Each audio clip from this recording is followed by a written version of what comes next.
One shall stand, one shall plead for boobies, boobies, boobies, boobies, boobies. Salutations everyone, and welcome back to another very exciting edition of the Jonneymon review series. On today's episode, we're going to be looking at the Lego Transformers Optimus Prime. Now this is very exciting for me because, as you guys know, I love Legos. I've been around Legos for at least 2.5 minutes. You know, I'm very familiar with the things.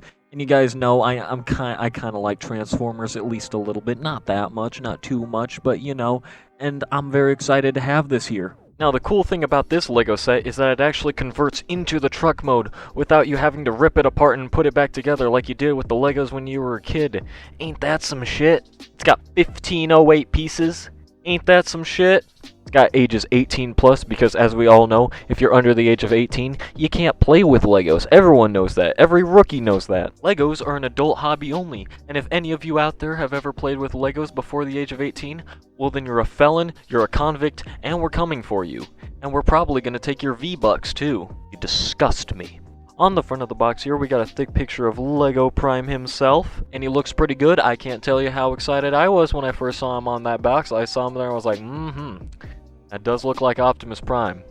If you showed that picture to me and you said, hey, what's this Lego set trying to depict? I'd be like, well, that's Optimus Prime, of course. I mean, I wouldn't say it was Mufasa, because it's clearly not. It's clearly Optimus Prime, so they did a good job with that. When we give the box a little twirl here, we see another picture of Optimus just staring us in the face, questioning us, about to rip our faces off. And we can also see that Hasbro had something to do with this. Can you guys believe that? I thought Hasbro wasn't allowed within 15 yards of a Transformer, but apparently they're still associated with the brand. Are you guys shocked? I know I am. When we come to the back of the box here, we see some very nice pictures of the transformation process, along with all the lovely accessories you will be receiving. Or should I say, building? On this side of the box, it just says Transformers Optimus Prime. Here's the top. Here's the bottom. And one last thing to show off is that you can't just open this box like a normal Lego box, like where there's a flap and you just pull it open. Nah, you have to rip into this box by pressing into it on these two tabs here, one of which I'm showing now, and just ripping it apart just to spite any collectors out there. And that's it for the box. Before we get to the figure itself, let's talk about the building of this set. At 1,500 pieces, this guy isn't the biggest Lego set ever, but he did take a little bit of time to put together. I think it took me about 5 hours in total to put this guy together. But I had a really fun time. It was really straightforward, and I like this little thing in the instruction here where it makes sure you click the pieces together. All the pieces were nice and smooth, like you'd hope from a branded Lego set. And here you can see the evolution of Optimus Prime coming into being. And here he is, Floptimus Grime in the flesh, standing before us tall and mighty, and made of building brick plastic. Look upon him, and admire all the fine detail, all the minutiae, all the angles that actually work for this design, because it's G1 Optimus Prime and they're basically made of bricks anyway. It looks tasty, doesn't it? I know, you're salivating at the teat right now. You're looking for a bite of this, but don't touch that dial now. We're just getting started. And doing a little turnaround here, we see Optimus Prime's backside in all of its glory. Kinda hollow, kinda plain. But what do you expect? It's the backside. It doesn't look bad. It's clean if nothing else. No obvious truck bits just hanging off of him, weighing him down any more than he already weighs. This giant hunk of a man. But you know, it's Optimus Prime and all the truck bits just kinda hang off of the robot itself, so it'd be kinda weird if it did. Basically, this middle section here that I'm touching right now while I'm putting my thumb on his ass is what holds him together, and it's really flimsy. One thing I do think it's important to note about this set early on is that it's really fragile. Like, not even transforming this thing, just trying to get it into different poses, it's really prone to having stuff fall off of it. Sometimes just little pieces will come falling off, but then entire heads and arms start dropping off. And it's kinda disappointing to see because I know they've released some incredibly sturdy Lego sets in the past, but Optimus Prime is not one of them. As for the accessories included with this set, we first have the Energon Cube. A cube of Energon. It's pink. Looks like it could be Cybertronian and Pepto-Bismol. In fact, maybe that's what it is. Optimus Prime is just having a really bad tummy ache and needs some Pepto-Bismol. We also receive some firepower. That's right, we get his classic gun here. Let's do a little turn around here so you can see every side of this weapon, showing you how beautiful it looks. And it looks pretty good indeed. And the way you have him hold his gun, you can have him hold it in either hand, is by plugging it into those two tabs on the forearm. And you just wrap his fingies around it to grip it. And now he's ready to murder some Decepticons. He's ready to blast in all directions, save the world from Megatron. But wait, that's not all. He also includes his axe. The Cybertronian fireman is ready for some action. It's pretty cool. It's got some translucent pieces for the blade and whatnot, and it's got that effect going down into the handle. Now the way you have him hold his axe is you have to painfully and violently rip his hand off. Hold his hand post back in, and as you can see it has one of those Phillips holes there, and you just slide the axe handle into that. And now he's armed and ready. Ain't nobody gonna fuck with Floptimus Grime. But there's still more. We also get his Jetpack. Now he can fly off into the sunset like the Autobot leader he is and tear faces off in the sky. The thrusters on the Jetpack are on ball joints so you can angle them any which way you'd like. Here's a turnaround view of that for you. The way this attaches to his back is it has two clips that attaches to two struts, and his backpack piece goes into the big gaping hole here. And here you have Floptimus Grime with his backpack attachment. Now that he's all armed up with everything, there's one final accessory. It's this little nameplate here. It gives you his name, his function, his presidential campaign slogan, and all of his stats. And considering he's the Autobot commander, they're all pretty good. One last thing to show off is that you can open up his window boobs and you can reveal the matrix of leadership and recreate him handing it to Ultra Magnus before dying a terrible death. Before he too was met with a terrible death. The matrix itself is pretty basic, pretty plain, but it looks alright, it does the part. Also, it's not stuck on here, so you can slide it back and forth, which is kind of fun to do, but you know, just make sure that you get it aligned properly. As for articulation on this figure, there is a ball joint at the head.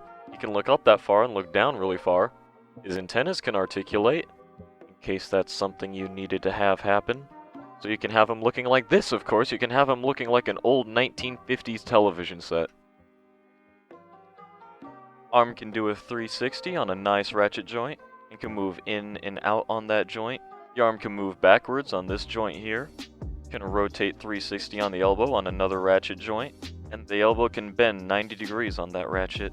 You can also bend backwards just a little bit in case that's something you needed to have happen. The hands can rotate 360. His three fingers are all attached on one joint, which can move in and out, and his thumb can open and close. Kinda wish there was a heroic pointing finger, but oh well. His legs go outward about 3 clicks on another ratchet.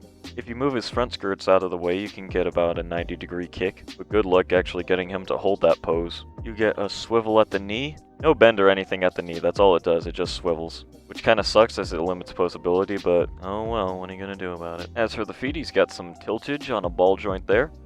And the toes can close if you need that to happen, but that's more for the transformation. One last thing to show off on his feet are these little orange pads.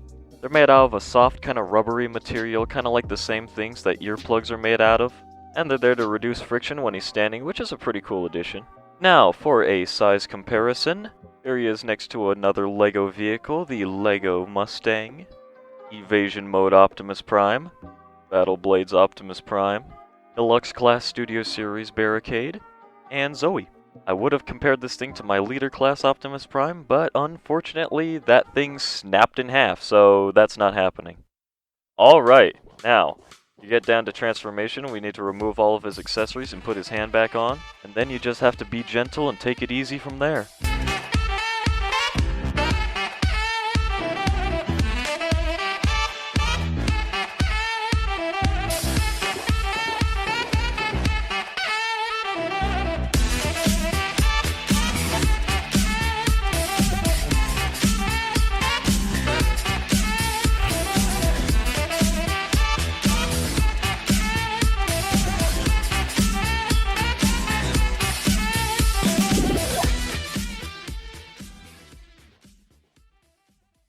And here he is in the truck mode, and this is so cool that this thing can actually convert into the truck mode.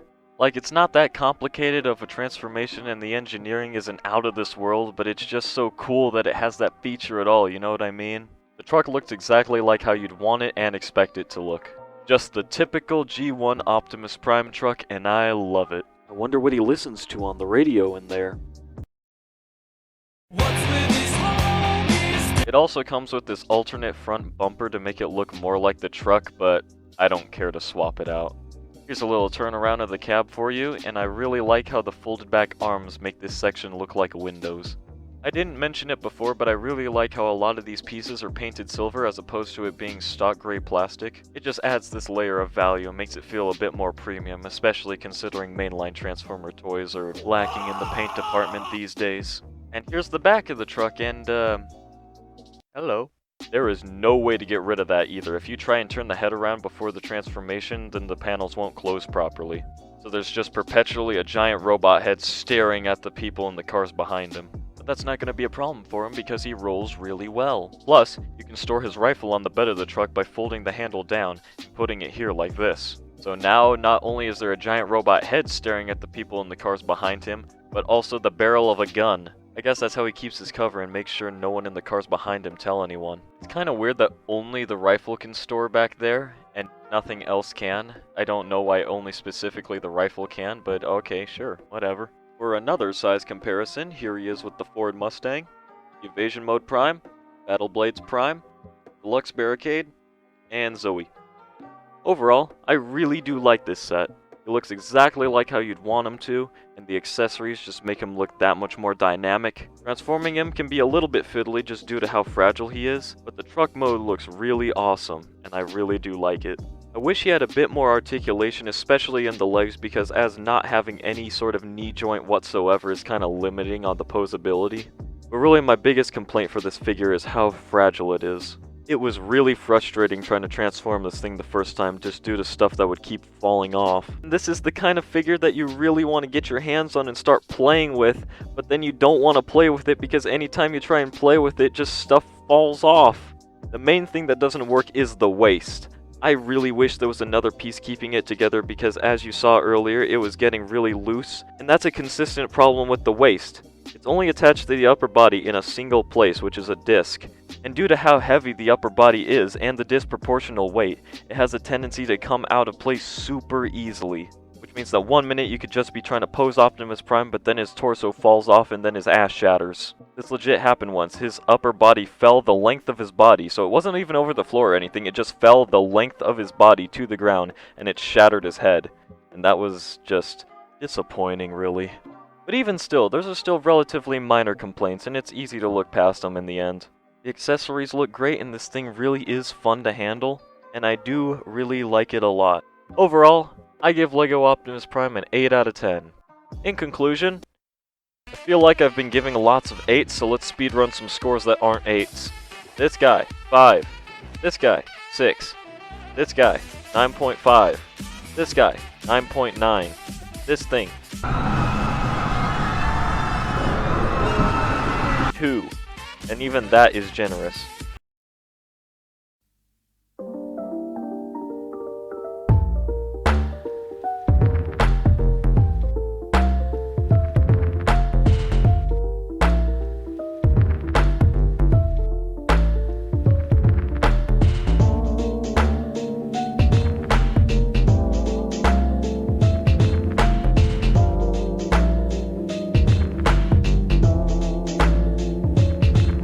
Truck looks exactly